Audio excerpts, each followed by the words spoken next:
This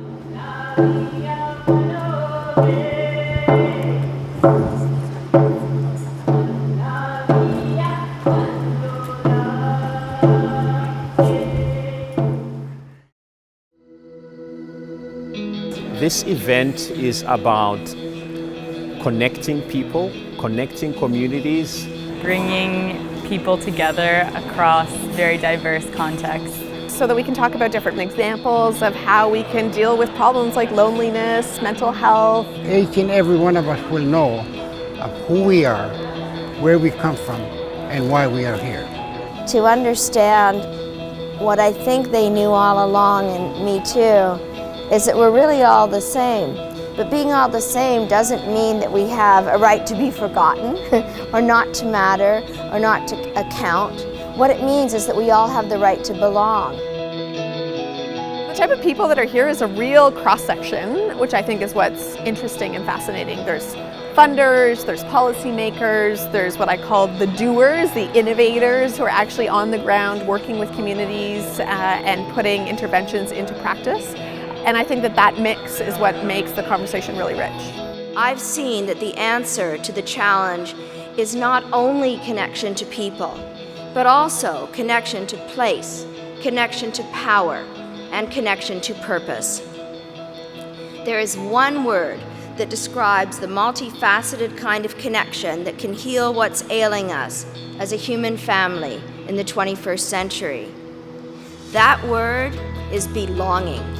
Belonging is such a critical aspect to our well-being, and yet it is a major deficit in today's society. How do we make people feel they belong?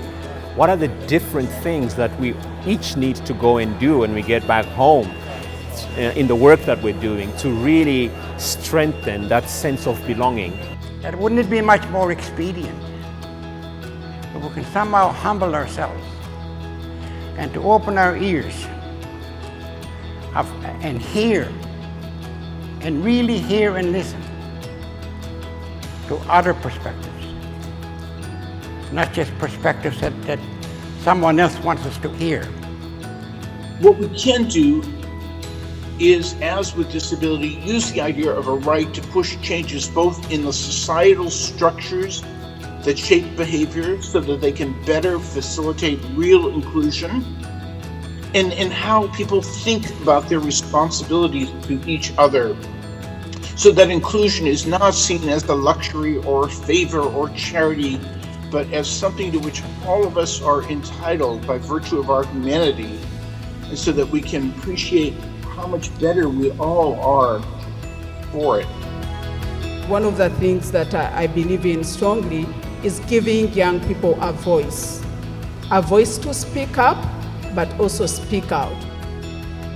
Being a minority or being at a disadvantage might hurt you sometimes, but it teaches you how to be a fighter. We're all born with a right to belong. That notion that we're not just born as individuals with individual rights, but there is this sense that being part of something that we belong to that's bigger than ourselves. By putting someone in a box, by putting someone in a facility away from the rest of society, you create inherent risks to their humanity, to their dignity, and you take away their connection from the rest of society. You take away that community. So never, ever underestimate the power of a person. We all deserve the right to live in this world. It's one world with many people.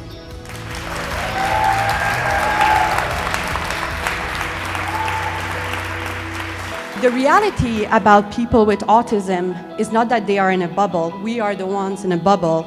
They are so raw, they haven't learned our unhelpful mechanism of distancing ourselves from others.